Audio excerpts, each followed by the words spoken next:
Do you think that the servant and the servants are awakening and starting to remember kind of who they are and what their mission is here on the earth? The Lord is literally going to camp against his own people, because that's what Ariel is. Ariel is this multi-period city inside, because it's got a lot of symbolism to America and Utah and the church. Dave, what you just brought up is deep. And say that again so everybody can understand. The Lord is going to do what against his people that we've ever experienced? The LA fire? Devouring. All those houses were devoured. Are we not seeing rivers across the world turning red? Go type it into your TikTok. Rivers turning blood red. And trust me, you'll see it. Zion must be ready to rise while Babylon falls. Welcome into another Isaiah series. And what you don't know is that we just recorded like 20 minutes, but it didn't record. We've had multiple technical difficulties setting this up. My mic didn't work. David's mic didn't work. Lots of interference. So I know what we have to share today is super duper important. So we're going to do it again. And we're going to make sure that this message gets out there. But before we jump into Isaiah 29, David, you are up in Boise, Idaho, getting some help. Talk to me about what's going on there. Yeah, when I was in third grade, I had actually gotten a car accident, a wreck that I never got treated for. And it was a big part of my life. And I got a head injury. And in recent years, we've learned that you need to, get the kind of stuff treated when you're in an accident. Well, ever since that accident, it's affected my life. And as I've been involved with Zion Media, and Trevor and I have realized that I needed to get treated. And so I've been on this health journey, this little, sabbatical, you could say, maybe, I don't know if that's the right word, but we're focusing on my not mental health, but it's we're focusing on my brain health. And so I've met with a chiropractor. I've been taking healthy supplements, and I have been doing a lot of energy work and spending time with good people, good energy. Well, I can tell that there's some things happening with you, and I'm excited for you to get even smarter. What a miracle. So, and it's been cool to kind of watch you and your overall progression. So, David, as you know, we've been talking a lot as we've gotten deeper into Isaiah. We've been talking a lot about the Davidic servant and the servants that are waking up. And I've noticed personally, since we recorded Isaiah 28, I've been getting hit up by all sorts of people that are call it from their mid-20s to mid-50s, having kind of a spiritual awakening. Like they're going back, reading their patriarchal blessing and going, gosh, I have a responsibility to gather Israel. Gosh, I have a responsibility to redeem Zion. Gosh, I read one patriarchal blessing that says you will help establish the united order as Zion is redeemed. It's like, holy crap, And I get a lot of people, that say, hey, I feel prompted. I want to share my patriarchal blessing with you and have you take a look at it and maybe just see what I don't see. So I've read a lot of patriarchal blessings. I know that they're sacred and I treat them as that. And I don't tell people out there to promote that, hey, I can read your patriarchal blessing. I might be able to see some things. You might be able to call your own parents or somebody you trust and sit down with them, because sometimes you need somebody else's viewpoint. Or like me, I thought everybody's patriarchal blessing said the things that mine says. I just assumed that was the case. Until I started reading out the patriarchal blessings, and then I'm like, oh. You want to hear something crazy? I thought everybody else's patriarchal blessing said something way cooler than my patriarchal blessing. I just assumed that was the case for every single person. Interesting. Yeah, I thought everybody's was pretty much the same. It's the same thing over and over and over. But what I'm learning is that's not the case. But we're going to talk about this. I had one of my friends who's 70 years old send me his patriarchal blessing.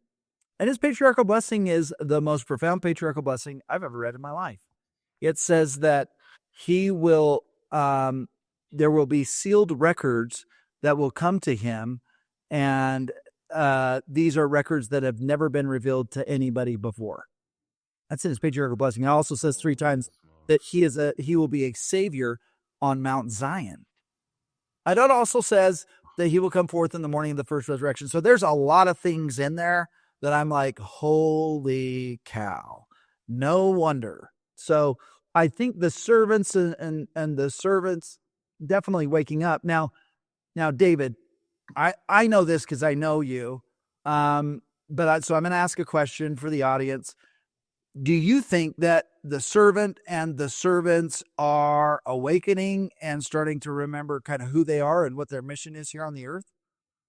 Yeah, absolutely. Not only are the servants and the servant awakening, I have met the servant and Okay. had the opportunity to learn from him. But yeah, there is a lot of people that are associated with this as well. Yeah. So and I'm hoping that I get that day too. I know you have. I'm a little jealous. But I know something's going on. And for me, I used to have like this FOMO. Like I would have these nightmares that the 144,000 would be called and that I wouldn't be one of them. And it would happen and I wouldn't know about it. All I've wanted, I just want to be one of those 144,000 that gets to go to that meeting at Adam-on-Diamond. Like I'm just trying to be a part of that. So I'm trying to live every day worthily, that if my name gets called, I'm ready to go. And I'm okay just being the water boy in this. You know what I mean? I'm like, that's okay. I can bet smaller than late. I'll do whatever. I'll do whatever. I just want to participate some way, somehow. And that's why I love what we're doing here at Zion Media, is because it you know, gives us a way to put ourselves out there and send out a bat signal. And I know that we've developed a really cool group of guys and gals for that matter. My wife is going through an awakening, like literally downloads, revelation, things are happening to her. Like I'm watching her. I don't know if she's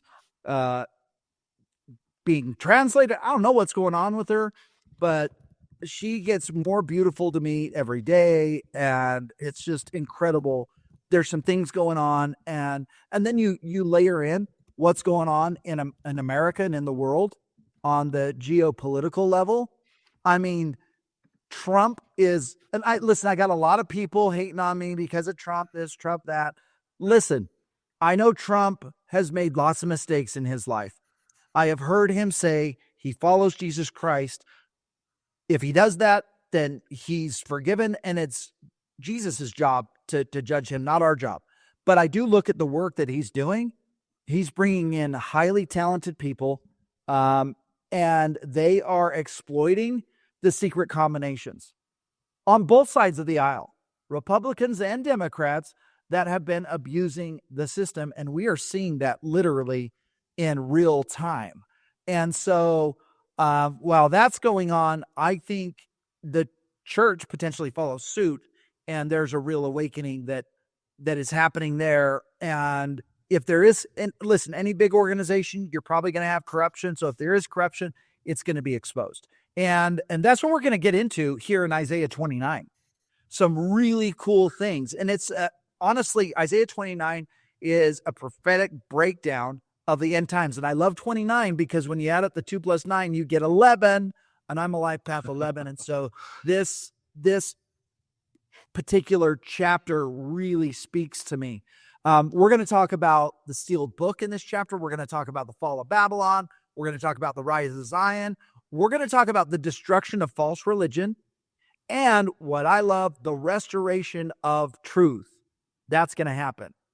We're also, just a side note, going to Kirtland. We're going to be out there on February 28th of this month.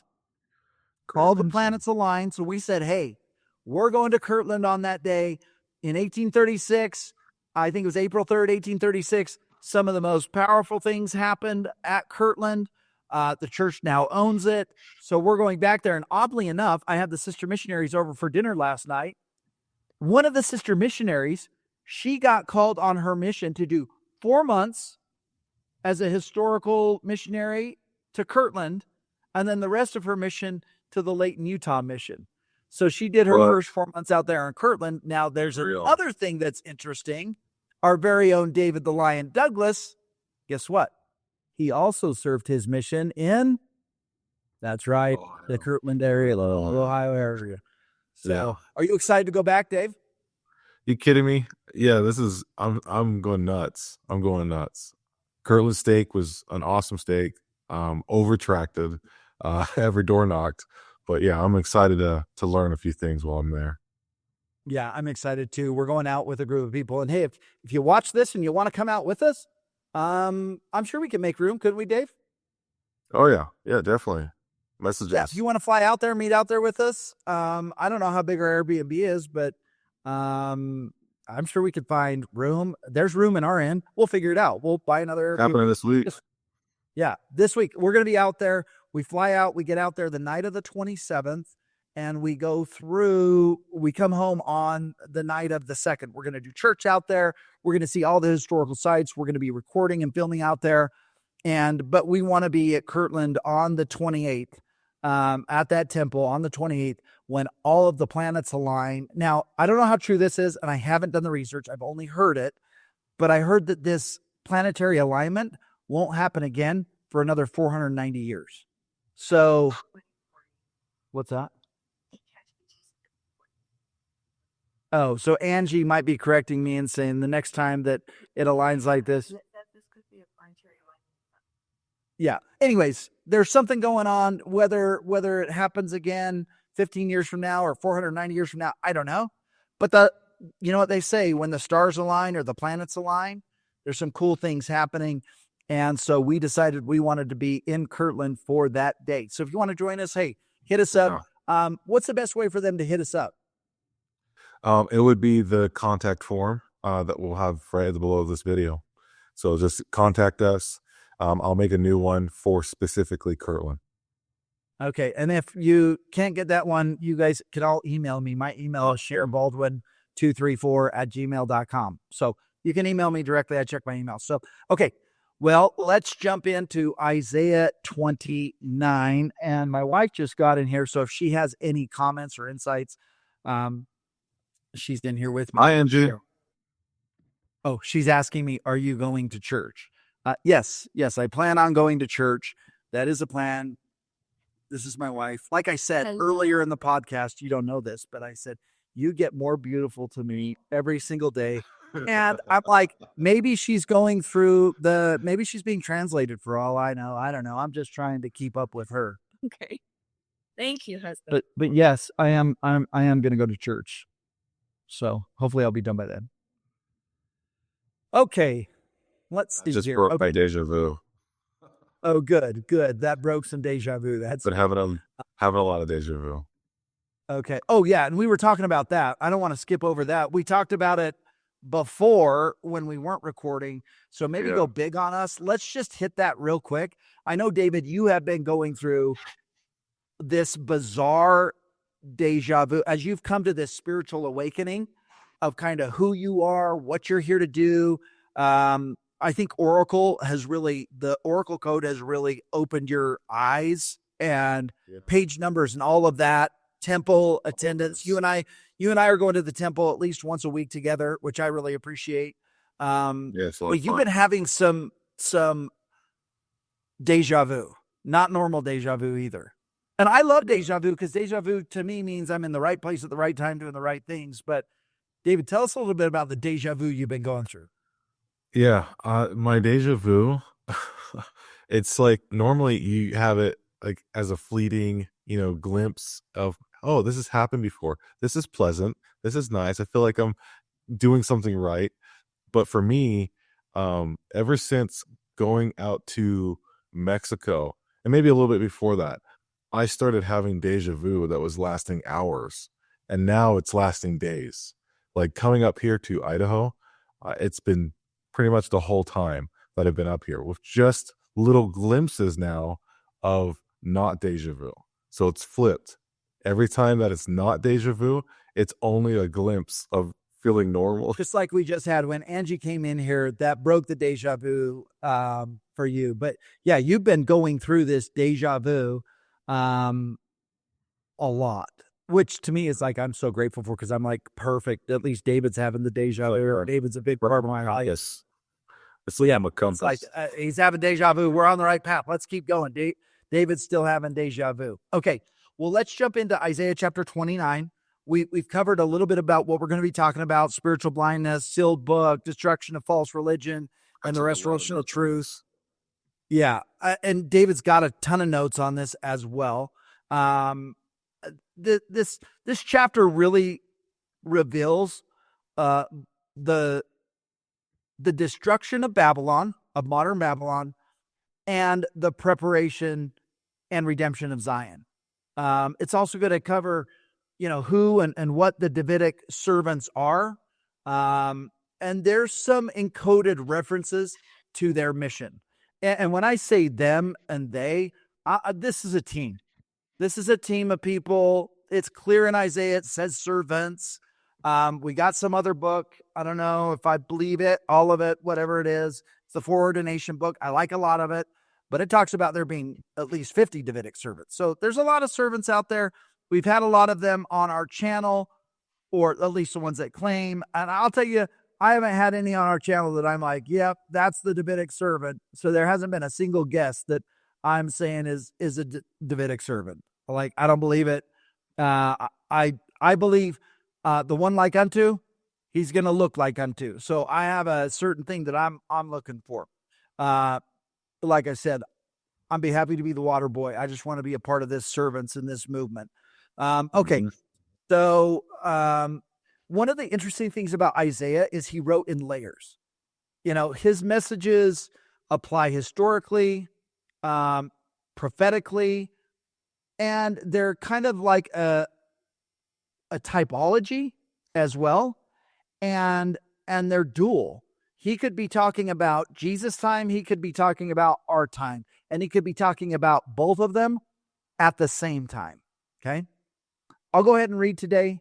We'll start verses 1 through 4, unless you have anything else before we jump into it. No, let's get going. And sorry, we're 18 minutes into the episode and we're just now getting to the reading. So I apologize, but there's so much to cover. And listen, if you're having a spiritual awakening, you're feeling something bubbling up inside, shoot us a message. We want to know about it. We want to hear about it. We want you to be a part of our community. We want you to be a part of our Discord. We do get-togethers and gatherings, and we try to meet together often just to hang out, have a good time. And so we want to be around those that are like-minded people, and having similar experiences. And also thank you to Boyd Ricks, whose home you're staying at. He was a guest on our show, has been a guest a couple of times. He had an interaction with Job, and he talks about that on a podcast we did with him. So look for that podcast, that it's been released, with Boyd Ricks. So thank you to the Rickses, Tierra and Boyd, for ministering to, or administering, and ministering to David the Lion Douglas. Okay, let's go. 29:1 says, "Woe to Ariel, the city where David dwelt, and ye year to year, let them kill sacrifices. Yet I will distress Ariel, and there shall be heaviness and sorrow, and it shall be unto me as Ariel. And I will camp against thee round about, and will lay siege against thee with a mount, and I will raise forts against thee. And thou shalt be brought down, and shalt speak out to the ground, and thy speech shall be low out of the dust, and thy voice shall be as of one that hath a familiar spirit out of the ground, and thy speech shall whisper out of the dust." Okay. Lots of encoded messages there. And if you're just reading this to read it, you're like, I'm lost. So I'm going to try and do the best job that I can. And thank you to the Isaiah Institute. They invited me to come on, and their stuff helped me kind of prepare for today's lesson. And I'm telling you, we are no experts in this. We're doing the best job we can to try and decipher it the best job we can. Please be kind to us in the comments. If we make a mistake, we're not saying, hey, I know everything. We're just a couple of guys. I'm a guy in my basement freaking doing this recording. Maybe we could have one of them come on, just a friend. Yeah, listen, if you think you have insights, we would love to have you come on, share some insights with us, and share them in the comments. I'm liking what we're doing inside of the comments as we share back and forth. But Ariel, the way I interpret it, equals Jerusalem. It also equals Babylon or maybe America in the last days. I was going to say that Ariel's this verse has always perplexed me. Maybe somehow the scriptures have opened to me, and that's kind of how I felt. It's like a quadruple revelation here. Yeah. So, I mean, Ariel could be talking about Jerusalem, could be talking about America, and could be talking about New Jerusalem, could be talking about us here in Salt Lake, in the tops of the mountains. And Ariel or Jerusalem represents any city that claims divine authority, but has fallen into corruption. What do you got, David? Yeah. Oh, Zion also counts on that list of could be's. Yeah, I mean Zion before it becomes Zion. I mean, once Zion becomes Zion, then it's Zion. Then it's done.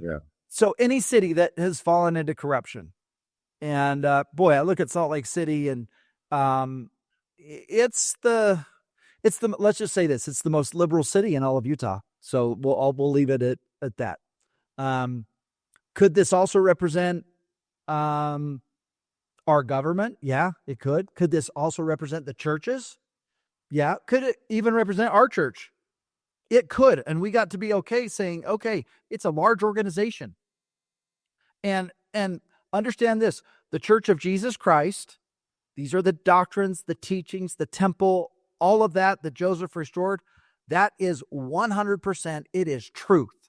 So the Church of Jesus Christ, that is true. Of Latter-day Saints, listen, we're all mortals. We're all humans. We all make mistakes. So please don't judge the church by its members or even by its leaders. Judge the church by its doctrines. And I am telling you, I have read the doctrine. I have read the doctrines of other churches. And I bear witness to you in the name of Jesus Christ that the Church of Jesus Christ of Latter-day Saints has the most correct, true, profound doctrines of any organized religious institute on planet Earth that I have found. So that's my witness. That's my testimony to you. Now, the members, like all of us, imperfect. So we need to give the members grace. If the members are drunk, what would you do to a drunk person? Would you run them over or would you help them home? And think about that as you think about the drunkards of Ephraim, our brothers and sisters. Would you run them over or would you help them home and would you sober them up? What would you do, David? You would take care of them. You take them home. You take their shoes off. You put them in bed. Yeah. Yeah. So yeah, we have that going on. It's our job because they're our brothers. If you're from Ephraim and you're looking at your patriarchal blessing, you're from Ephraim. Yeah, these are our brothers. So we've got to be there. We've got to be there to help them. Okay. Let's see that where it says, let the feast run their cycle. This is like religious hypocrisy. So they continue in like the religious traditions, but they're spiritually dead. This is a parallel to Christ condemning the Pharisees. And he was condemning them because outwardly they were for their outward righteousness, but they were inwardly wicked.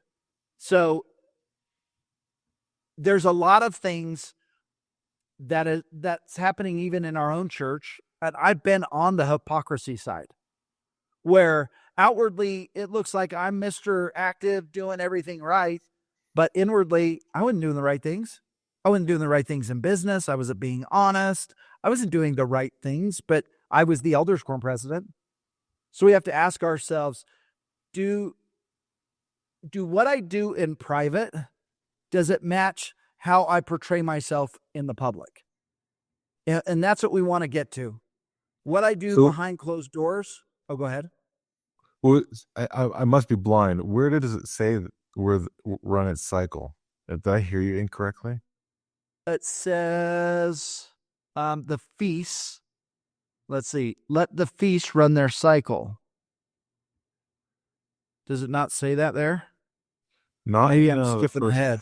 4 verses. Yeah, Huh? it might be Well, skipping ahead. that yeah, I might be skipping ahead. Okay. And I think that I am a little bit. Okay. It's important that we remember. It's okay. Yeah, I don't know where that comes from. It's in my notes, and it just appeared in my notes. So maybe it was something I was supposed to talk about. That I'm pulling something from somewhere else, in the book of Isaiah. Maybe you can be looking up "Let their feast run their cycle" and see where that actually Yeah, I will. comes from. It's important for us to understand where it says, "Yet I will distress Ariel." That judgment comes from Jehovah himself. Jehovah is orchestrating Babylon's fall. And what this mirrors Isaiah 28's prophecy against Ephraim. And then it also says, "And thou shalt be brought down and shalt speak out of the ground." What this means to me, my interpretation is that Babylon will collapse. Its voice will be silenced, and the downfall will be humiliating. And I think Trump is starting that. Like, on both sides of the aisle. Like, when I see the spending and what we were doing with our funds and what's going on, it's humiliating for past leaders. It's humiliating for those that are in the Senate and in the Congress. Like, what have you guys been doing? We elected you because we trusted you. And what Trump is doing is exposing how horrible our government is and these secret combinations. So the phrase actually comes from Isaiah 5, and there's another reference in Isaiah 22. So it is related to Isaiah, and it is related to what's in this chapter. It's not quite mentioned in here, but it is related because we do come across mention of drunkenness in this chapter. So I think that's why it was probably showing up. I see. So see, and I'm using some of Isaiah Institute stuff. And they pull from, all sorts of places. So I probably didn't put in there when I put my notes in there, referencing chapter 5 or chapter 22. What verse are you on right now? We're on 4. Okay. Now I want to go into how verses 1 through 4 apply to us today. Mm-hmm. Modern religious and political leaders in Babylon, they're going to be judged by God. They're going to be judged. And I'm telling you, we are going to know if they've done anything nefarious. Nothing's going to be withheld, and we are seeing that. And I don't care what you say about Trump. I really don't. I know a lot of people got on me, like, I can't believe you support Trump. No. I support God, and I believe God is supporting Trump. I have heard Trump bear his witness that Jesus is the Christ, and I take him at his word because the Spirit has borne witness to me that God is using him to perform this work. And God sometimes uses unrighteous people to do his work. I'll give you one, Alma the Younger. And I don't think Trump was nearly as bad as Alma the Younger. I would say if you want to go look at who Trump is like unto, I would go look at Nebuchadnezzar and the ark of Nebuchadnezzar. And you bring up a good point, Shane, is that as we're watching this and talking about this, it's critical that we give people grace because Trump isn't the most perfect guy. I know when he got into office, I wasn't the most excited when I first came across him. But now that I see where we're at, he's the only one really trying to do stuff to make this country healthy again. And so Alma the Younger is perfect because it's like, hey, he had his come to Jesus moment when he got that nip in the ear. And now he's just doing the best he can. And, if we were with Alma, would we give him grace? course, because we read about him in the Book of Mormon, but we don't have that same privilege with Trump. We literally are living with Trump, and we're as blind as those Nephites alongside Alma during Alma's day. Yeah, and I guarantee you, when Alma the Younger started preaching the gospel, people were like, "What? This guy? Why do you think he wanted to go to the Lamanites?" Probably because the Nephites were judging the crap out of him, and he knew he could go to the Lamanites that didn't know him, and they wouldn't judge him. Mm-hmm. You know, that's probably why he's like, "Dude, I don't want to go share the gospel with the Nephites. All they do is judge me, and they're hypocrites, and so I just want to go to the Lamanites, even though they hate our guts." I feel like I get persecuted more from my own peoples, so I want to go to those people. My guess, I'm just saying that's what maybe he may have been going through, and I'm sure God told him to go ahead and do that. But listen, I don't agree with Trump mocking people, calling people names. Like I think he should. I think he should quit that. Like I don't like that. But he's got his agency. He can choose to do that. I don't agree with that, but I do agree with what he's implementing and what he's doing in the last month and a half. I'd like to make a comment on verse 3. Okay. And what I'm seeing here in verse 3, camp against thee, will lay siege against thee, raise forts against thee. The perspective I have is that the Lord is literally going to camp against his own people, because that's what Ariel is. Ariel is this multi-period city inside, because it's got a lot of symbolism to America and Utah It's and deep, the church. Dave. What you just brought up is deep. And say that again so everybody can understand. The Lord is going to do what against his people? Yeah, he's going to be laying camps against his own people. And it's not the righteous, it's the body of the people, but it's so that he can take the righteous that are ready out. Yeah. So that's really interesting. And we're actually going to get into that and what the Lord is going to do and how the Lord is going to use these modern day servants to do it, and how it's going to be hard. Some people are going to be like, what the heck is going on? So these first 4 verses talk about false churches, secret combinations, and world governments. They're going to fall. And what this will do is this is going to trigger the rise of Zion, which are going to be led by the Davidic servant and his team. Okay, let's jump into Isaiah 29, 5-8. If you could read those, David. Sure. Moreover, the multitude of thy strangers shall be like small dust, and the multitude of the terrible ones shall be as shaft that passeth away. Yea, it shall be an instant suddenly. Thou shalt be visited by of the Lord of hosts with thunder and with earthquake and great noise, with storm and tempest and the flame of devouring fire. And the multitude of all the nations that fight against Ariel, even that all that fight against her and her munition and that distress her, shall be as a dream of night vision. And verse 8, it shall even be as when an hungry man dreameth, and behold, he eateth, but he waketh, and his soul is empty. For as when a thirsty man dreameth, and behold, he drinketh, but he awaketh, and behold, he is faint, and his soul hath appetite, so shall the multitude of all the nations be that fight against Zion. So Dave, you got a little emotional there reading, caused me to get emotional too. Talk to me about what you were feeling right there as you read verse 8. Like, what were you thinking about? Well, I have a lot of gratitude. I'm getting emotional because I have had those dreams. And I remember dreaming that I was sitting down to have this great meal, this feast, and I was so excited. And I'd get my fork and I'd get my knife, and I'm sitting in front of this wonderful meal, so excited. And as I'm about to dig in, I wake up with my hands literally up, as if I was holding the knife and fork. But then I see that I'm awake and there's no food in front of me.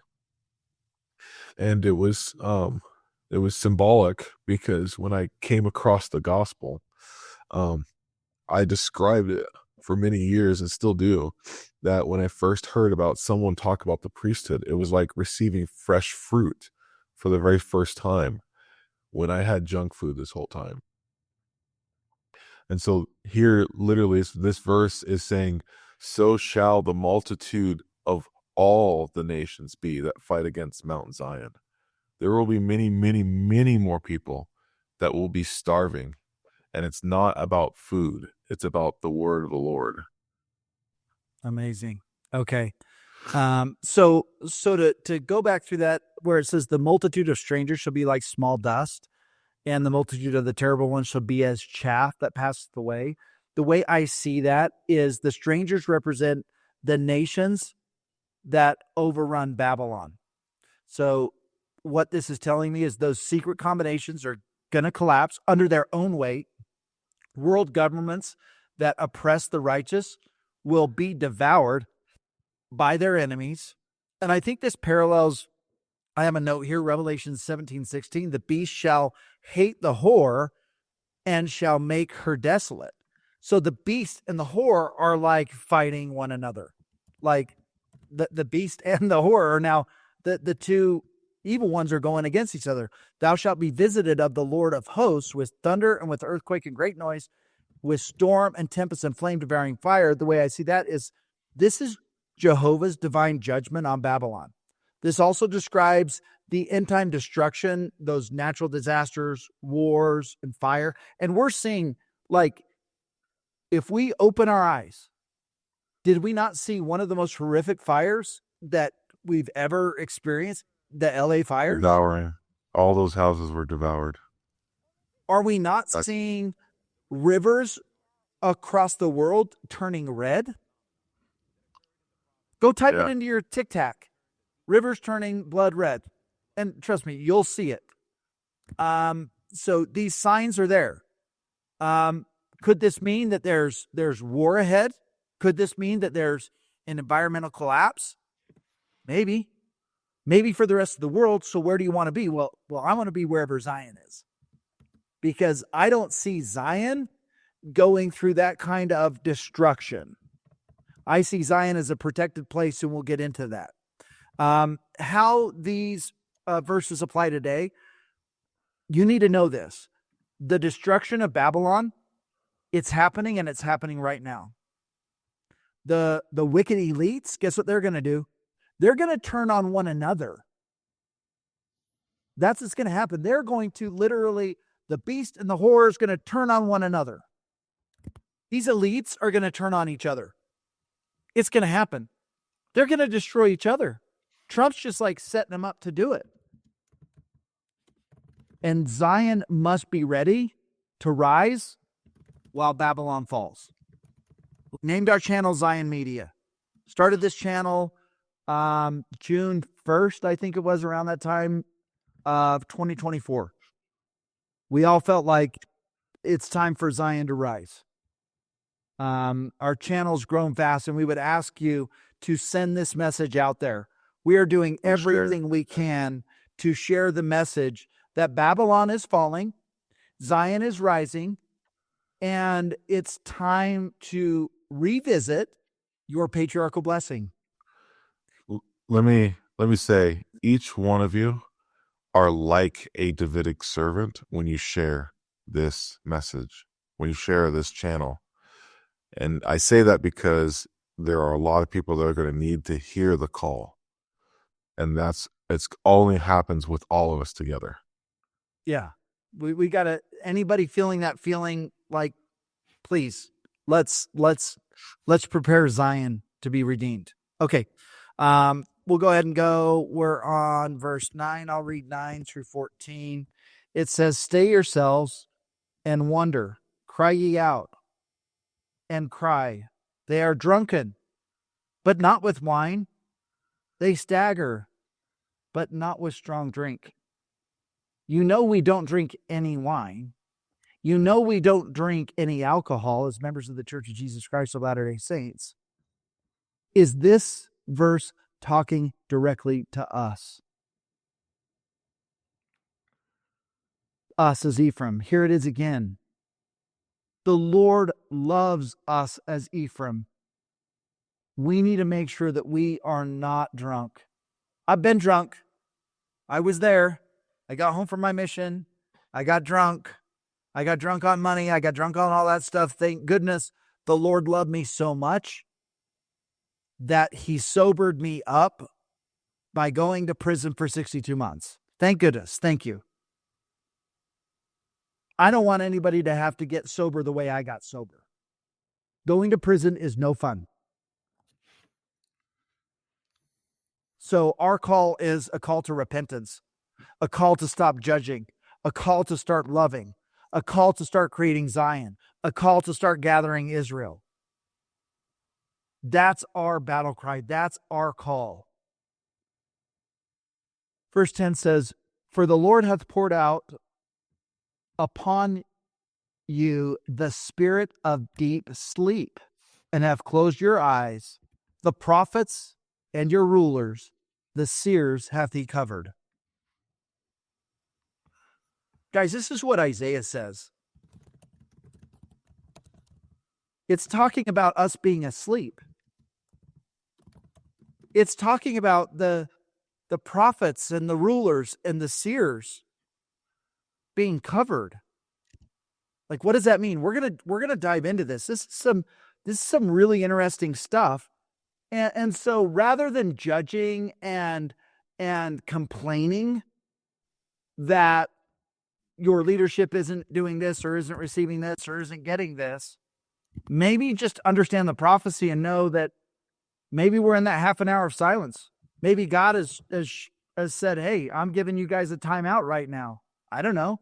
That's kind of what Isaiah is saying here. This isn't me talking. This is just what Isaiah is saying.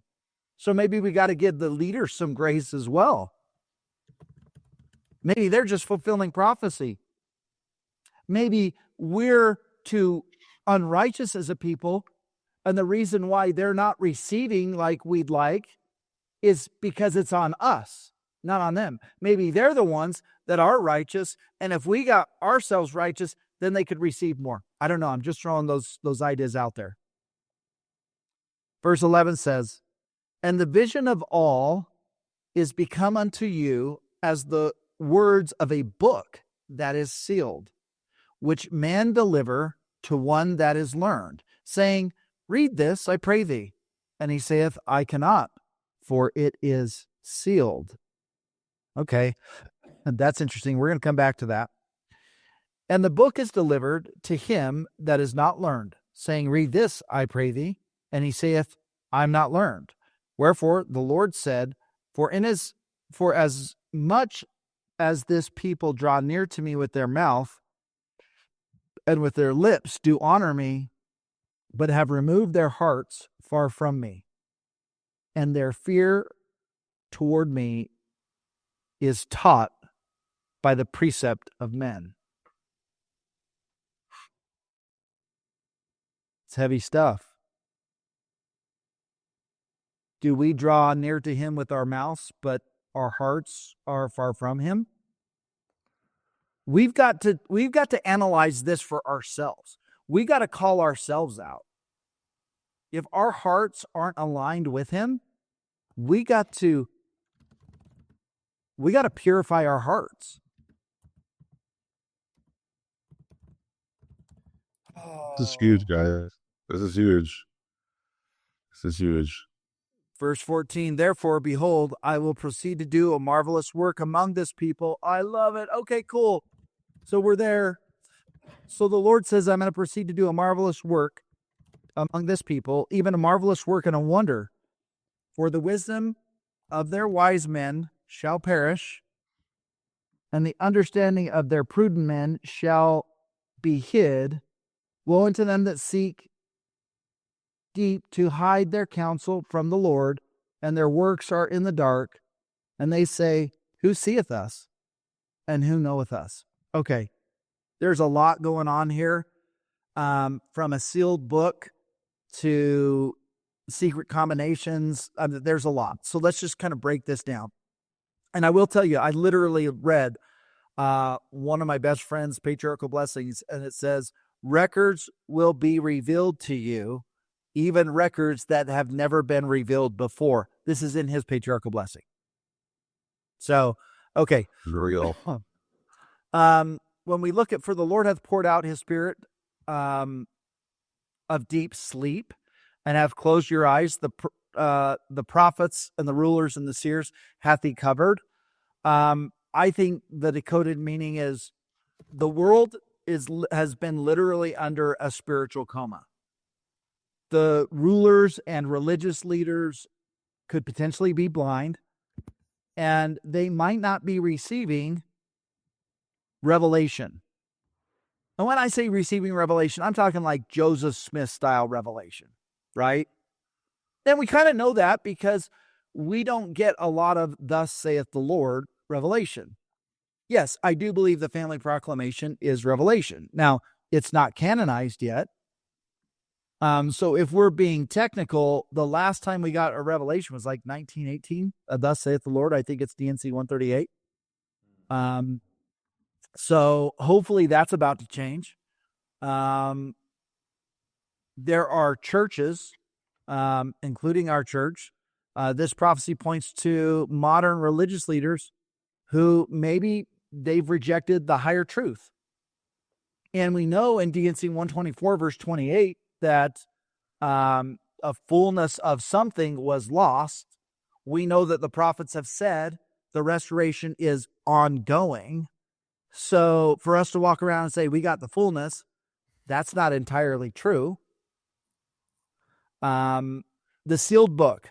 This is a future prophetic record. The book is delivered to him that is learned, and the learned person says, he's saying, read this, I pray thee, and he saith, I cannot, for it is sealed.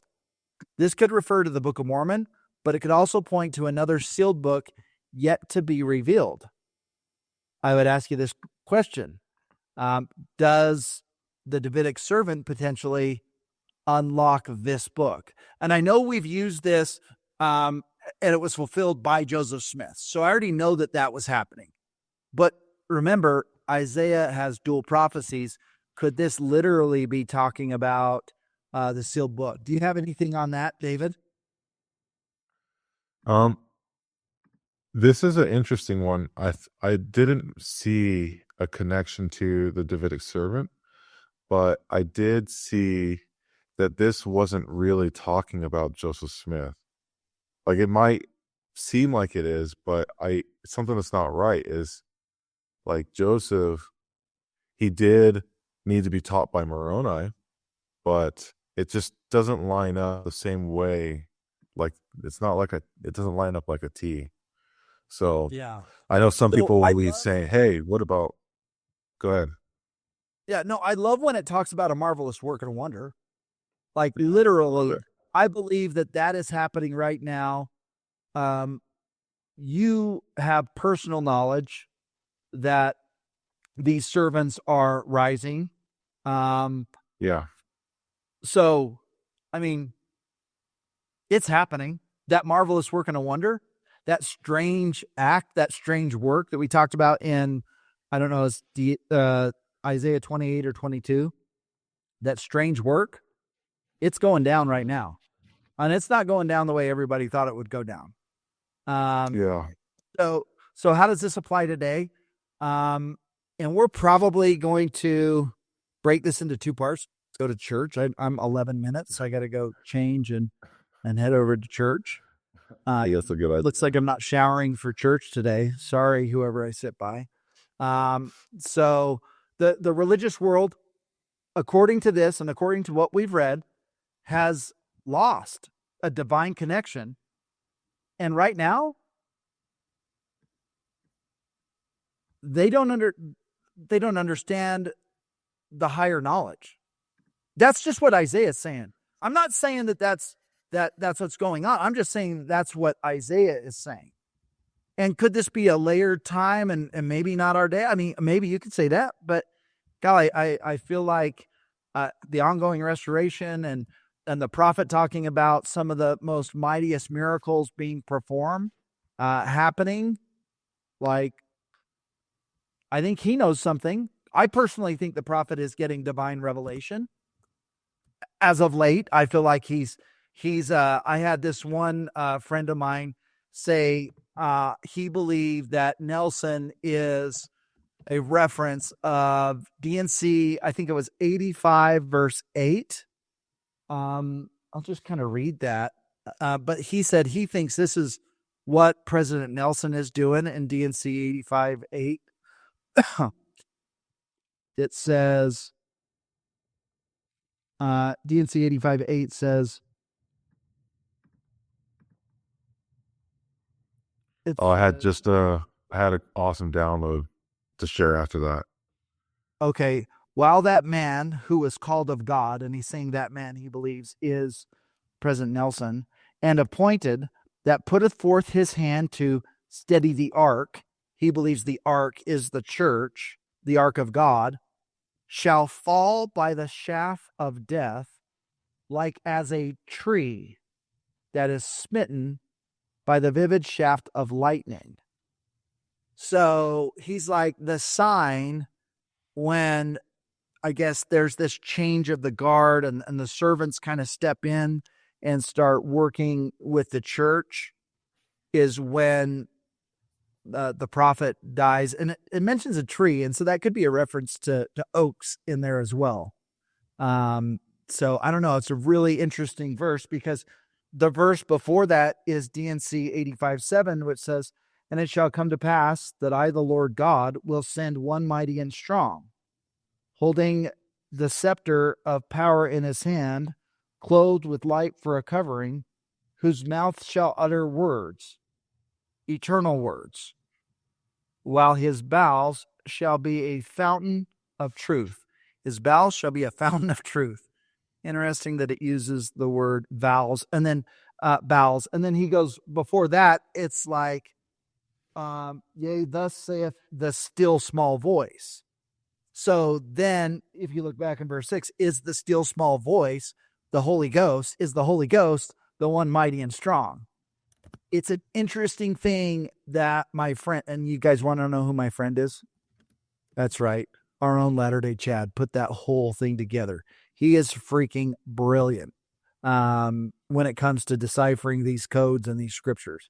So he helped me kind of see that the other day, which is really powerful. Okay, we're gonna kind of wrap it up there, but I want to get your download before we wrap it up, and then we'll do part 2. Yeah, 2 things real quick. I actually shared that verse Latter-day Chad was able to put together because of a Brandon Briggs prophecy about a revival in the Latter-day Saint Church. He had said there would be a lightning strike to the Salt Lake Temple, and then their revival would start. So Brandon Biggs prophesied that there would be a revival that would happen in the LDS church. This dude's not even LDS.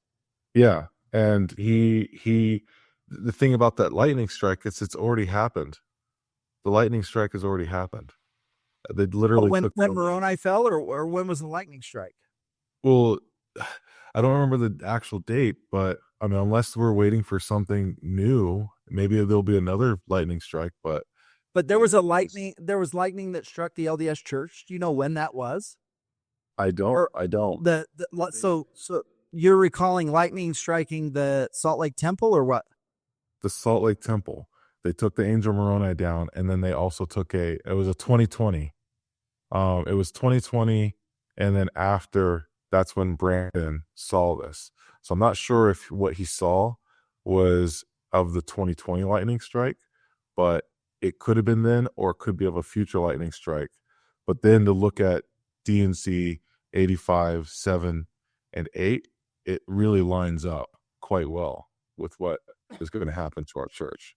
That wasn't the full download. The last thing I was just going to say is that when Joseph, to my reference or questions or comments about Joseph, is Joseph during his time, he didn't have any other prophets to have their eyes closed.